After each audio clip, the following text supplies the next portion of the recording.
Good morning ছোট্ট বাচ্চারা, তোমরা সবাই কেমন আছো? আশা করছি তোমরা সবাই খুব ভালো আছো। নতুন ক্লাসে পড়াশোনা তোমাদের কেমন চলছে? খুব ভালো চলছে তো?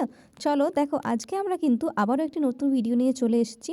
আজকে আমরা ক্লাস 3 পাতাবাহারের দেওয়ালের ছবি এই গল্পটি পড়ে নেব। তোমরা যদি ক্লাস 3 এর অন্য কোনো পাঠের আলোচনা দেখতে চাও তাহলে আমার চ্যানেলে গিয়ে দেখে নিতে পারো।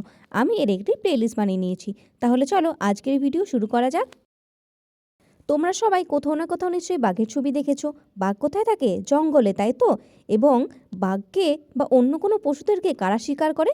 শিকারী। দেখো এখানে এই ছবিতে কিন্তু একজন শিকারী এবং একজন বাঘকে দেখতে পাওয়া যাচ্ছে এবং তারা একটি ছবিকে লক্ষ্য করে হয়তো কথাবার্তা বলছে। তাহলে চলো এই পাঠটি আমরা শুরু করি।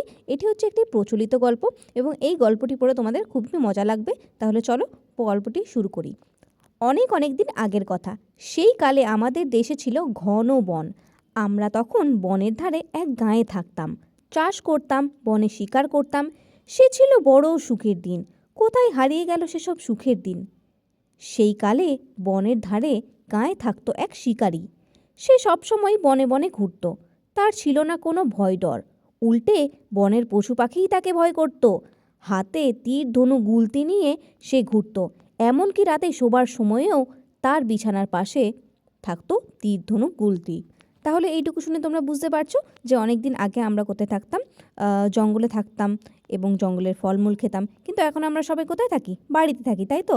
আর জঙ্গলে কারা থাকে? জঙ্গলে থাকে পশু পাখিরা। এবং শিকারী হচ্ছে এমন একজন যে এই পশু পাখিদের কিন্তু শিকার করে।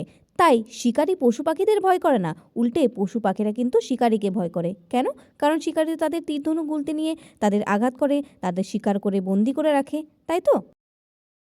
সকালে গায়ের ঘর থেকে বেরিয়ে যায় সে। আঁধার হওয়ার আগে পর্যন্ত বনে বনে ঘোরে। গাছের ফল খায়, পাখি শিকার করে বনেই রান্না করে খায়।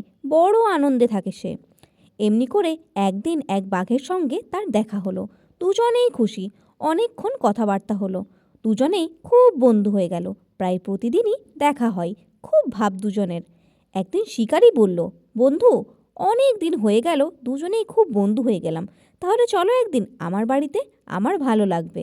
তাহলে দেখো এখানে কিন্তু শিকারীর সঙ্গে একটি বাঘের খুব বন্ধুত্ব হয়ে গেল এবং এতই বন্ধুত্ব হলো যে শিকারী বাঘকে তার বাড়িতে যাওয়ার নিমন্ত্রণ করল। বাঘ বলল, এ আর এমন কি, যাওয়াই যায়, চলো এখনই যাই। বন্ধুর বাড়ি যাব, তাতে আর আপত্তি কি? বাঘও রাজি হয়ে গেল বন্ধুর বাড়ি যাওয়ার জন্য। এরপর দেখো দুজনে রওনা দিল বনের পথে। বন পেরিয়ে মাঠ, মাঠের পাশে ফসলের জমি, তার পাশে শিকারীর বাড়ি। ছোট দাওয়া পেরিয়ে তারা ঘরে ঢুকলো। ছিমছাম পরিষ্কার সুন্দর ঘর, চোখ জুড়িয়ে যায়।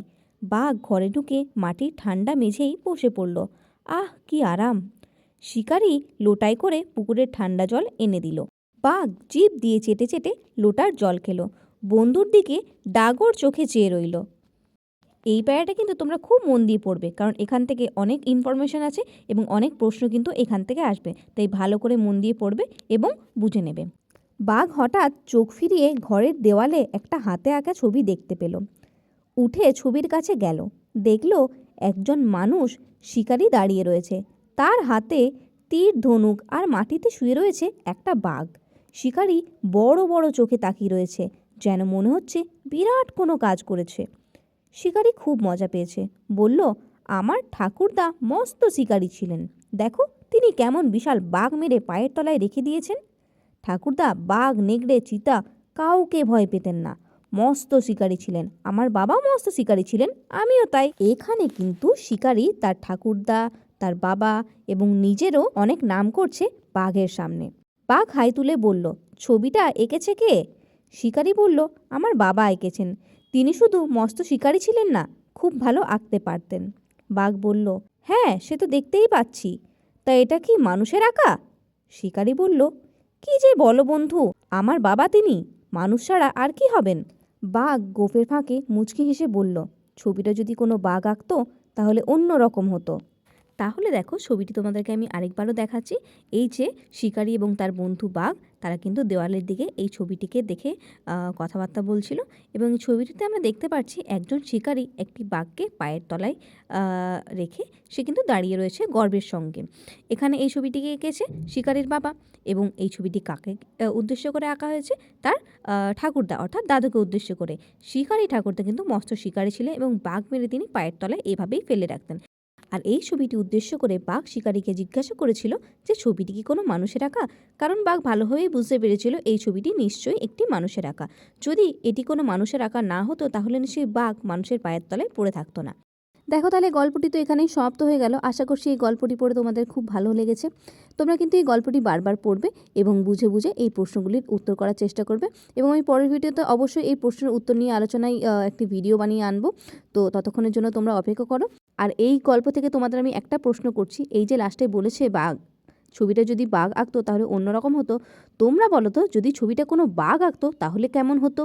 তাহলে তোমরা এই প্রশ্নের উত্তর কিন্তু নিজেদের মধ্যে আলোচনা করো এবং উত্তর খুঁজে আমাকেও অবশ্যই জানাতে পারো। তাহলে দেখা হবে পরের ভিডিওতে। ততক্ষণ তোমরা সবাই খুব ভালো থেকো। আর আজকের মতো এখানেই, দেখা হচ্ছে পরের ভিডিওতে।